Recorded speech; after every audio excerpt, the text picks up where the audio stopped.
Hi everyone, my name is Michaela K. Rodriguez, and I am currently a TA for the Android mobile app development course. I would love to be a TA again this summer for the interview prep course because I feel like I have learned a lot as a TA, just kind of being able to connect with other students and other TAs across the country. I've been able to share my experience as a student and learning how to do courses outside of school. I took the Android course when I was a junior, and I feel like it really opened up the doors for different opportunities and passions that I was interested in as a computer scientist. And just kind of sharing that with other students allows me to be relatable with them and kind of just shows them like what they can do as a computer scientist and understand that there's multiple fields that they can go into and hopefully that they'll really enjoy. So I just really enjoy connecting with these students. I feel like as a student, when I have a TA or a mentor and they share the opportunities and things that they've been through, it just helps me to kind of navigate what I hope to do after my college career. Um, as a TA in the Android course, I have ran into issues where students did have their videos turned off. I would kindly just ask them like, hey, can you guys turn your cameras off? And most of them would, unless like some of them are busy or they were using their phone, whatever they were doing, they normally turned them on. And then I would ask them like, hey, is there any questions you guys got on the lab? And students would ask questions and I would help them solve it or debug it. And I would show them my debugging process. So that way they were able to learn these skills. So that way they could do it when they're working on their labs on their own time. And then sometimes students would have the same issues, and this would allow for them to engage with one another and just kind of collaborate and show one another like how they're maybe thinking through the thought process of debugging or bettering their code.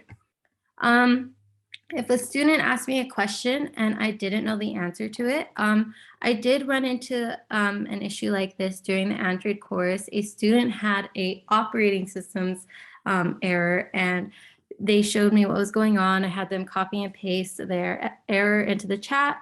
I Googled it. I showed them what I was doing on Google and going through the Stack Overflow and just kind of showing them my debugging process once again.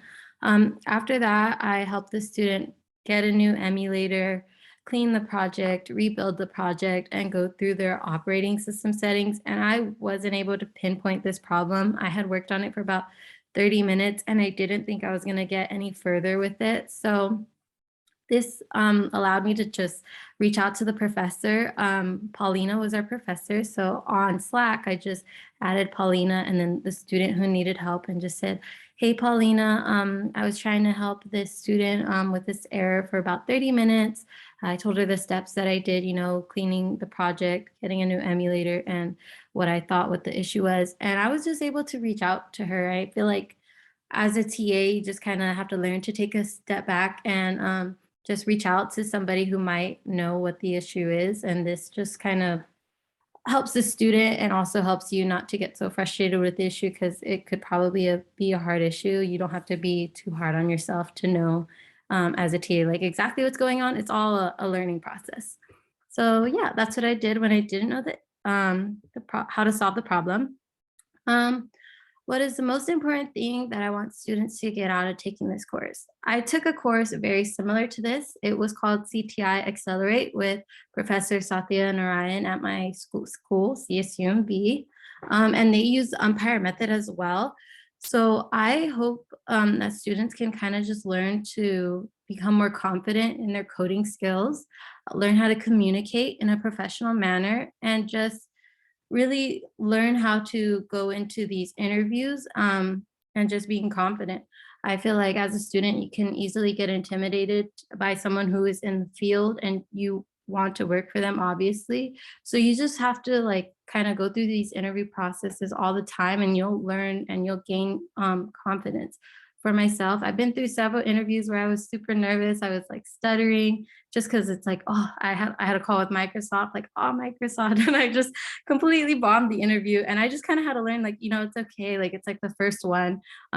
Also, to apply to the smaller jobs, don't apply to the big ones right away because those will be your first interviews. Instead, work your way up. So I think that's also another thing that students could kind of take away is maybe start at the smaller companies, learn your interview skills, and once your interview skills, you feel confident in them, and apply to the big companies like Google, Microsoft, and you'll just have like all this skill behind you because you've done interviews before.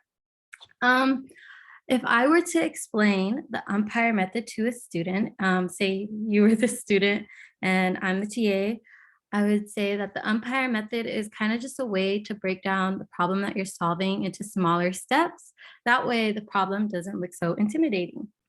So the first step in the umpire method would be the understand phase. So this is where students would kind of just really read through the problem carefully and understand what is the problem asking for.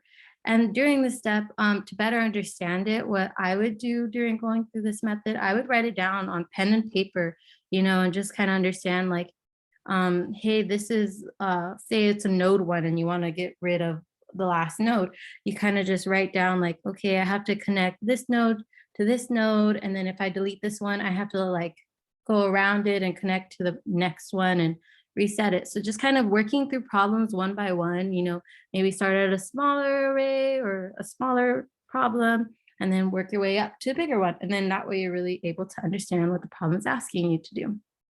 After the understand phase is the match phase. So in this phase, you really want to understand, like maybe you've done a problem very similar to this. Say the problem's asking for a linked list. And then in this linked list, like you've been like, oh, I've used a linked list before in this class assignment. So you could just kind of see how maybe think about how you did it before and then now how you're going to implement it again. Or say you're working through a problem before, like a palindrome word problem you've done, and now you're attempting to solve like a palindrome sentence one where it has like spaces and commas and uppercase and lowercase, just figuring out how you did the problem before and how you can use that as a stepping stone for this problem. And the next phase is the plan phase. So in this phase as well, you plan, you don't want to code yet. Students may be eager to code, but in this phase, you really want to plan out the steps that you're going to do. So maybe like plan out in how you did in the understand phase, like how did you do it in the understand phase? Like how did you understand it in English? So then pseudocode it up and kind of write down the steps that you did to go through those example test cases. And then, yeah, you'll be able to understand or plan how you're going to code. And then in the next phase is the implement phase. And this is where you'll code. So say you have to maybe iterate through something. And then you'll think about, okay, well, what's better? Is it a while loop or a for loop? Or do you need a counter to count? Maybe you're trying to count duplicates in this problem. So just starting to code up what you're going to do and turning your pseudocode into real code. And then after the implement phase is the review phase. Now, this is where you would review kind of where your code might go wrong. Say you have a nested for loop and this nested for loop is going to take forever and you might run into a runtime error. So maybe that's time for you to like change it into a while loop, just maybe really understanding what can go wrong in your code and where you can make it better. In the next phase is the evaluate phase. And this is where you would understand what are the pros and cons of your code and where you can make it better, as well as when you explain it to an interviewer, you know exactly what your code is doing and maybe what your goal was and what you're hoping to achieve with the way you solved the problem or why you thought your code was going to be efficient. And you can also explain like how fast your code runs, whether it's O of n squared, just really understanding how your solution works.